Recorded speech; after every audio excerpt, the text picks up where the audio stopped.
Hi hello ఈరోజైతే chicken fry చేస్తున్నాను. సింపుల్గా చేస్తున్నాను. చూసి మీరు కూడా ఒకసారి ట్రై చేయండి. అసలు స్టార్టింగ్ నుండి వీడియో తీయాలనుకున్నా బట్ కుదరలేదు. అయితే స్టవ్ ఆన్ చేసి ప్యాన్ పెట్టుకోవాలి.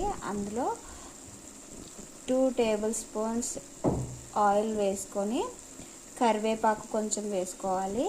వేసుకొని కరివేపాకు ఫ్రై అయిన వెంటనే అందులో మనం నీట్గా వాష్ చేసి పెట్టుకున్న చికెన్ అనేది వేసుకోవాలి. చికెన్ వేసుకొని ఇలా బాగా మగ్గించుకోవాలి.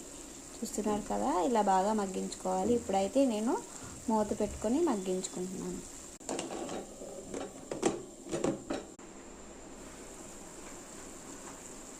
చూసారా చికెన్లో నుండి ఎలా వాటర్ అనేది బయటకు వచ్చిందో, బాగా వాటరీగా వస్తుంది కదా.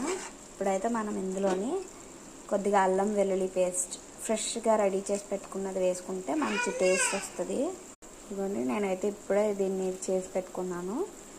చాలా అంటే చాలా బాగుంటుంది. ఇలాగా బాగా కలుపుకొని దీన్ని మనం మూత పెట్టి మగ్గించుకుందాం. ఎందుకంటే అల్లం వెల్లుల్లి పేస్ట్ పచ్చివాసన పోవాలి కాబట్టి.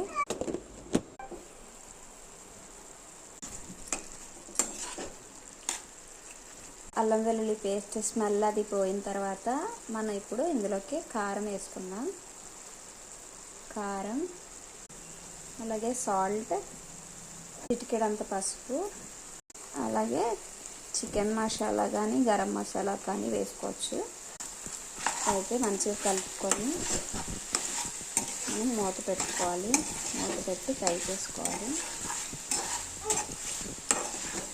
చూసారు కదా ఎంత బాగా ఫ్రై అయితే అయిపోయింది. చికెన్ ఫ్రై మాత్రం రెడీ అయిపోయినట్టే.